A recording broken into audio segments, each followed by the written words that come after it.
আপনারা যারা এখন সৌদি আরবে আসতে চাচ্ছেন, দেখেন তারা 90% দালালের মাধ্যমে আসছেন, আর 10% কোনো না কোনো মাধ্যমের থেকে সৌদি আরবে আসছেন।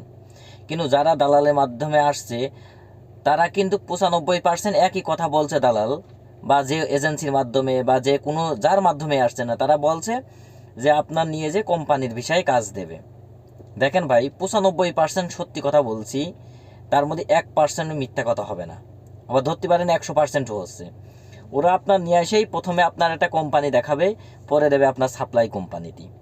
সেই কোম্পানিতে যাওয়ার পরে আপনার 3 মাস কাজ করাবে। 3 মাসের মধ্যে 1 মাসের বেতন দেবে সঠিকভাবে, আর 2 মাসের বেতন পাবেন না, টাকামাটা সঠিকভাবে পাবেন না। এবং কখনোই আপনি বাইরে আসার চেষ্টা করতে পারবেন না, কারণ বাইরে আসলে আপনি অবৈধ হয়ে যাবেন।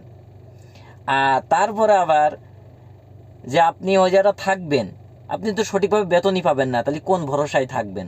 এরপরে 1 বছরের মাথায় আপনার 6 মাসের মাথায় দেখবেন যে আপনি অবৈধ হয়ে গেছেন, এবং দুনিয়ার চিন্তা ভাবনা আপনার মাথায় চলে এসে যে আমি কি কাজ করলাম 4 লাখ টাকা 5 লাখ টাকা খরচ করে। ভাই, এই ভাবনাটা আগে ভাববেন, তাহলে আপনার জন্য সব থেকে মঙ্গল হবে। আপনি ভেবে কাজ করবেন, আপনার জন্য মঙ্গল, মানে ভালো কোনো দিক আপনার আসবেই। আর যারা এই যে 10%-এর ভিতরে সৌদি আরবে আসে না, তারা হয়তো মামু খালু দাদা দাদি বা ও আসে, তাদের মাধ্যমে সৌদি আরবে এসে বিভিন্ন জায়গায় কাজের ঠিকানা করে দেয়, সেই জায়গা থেকে তারা ভালো হয়ে যায়।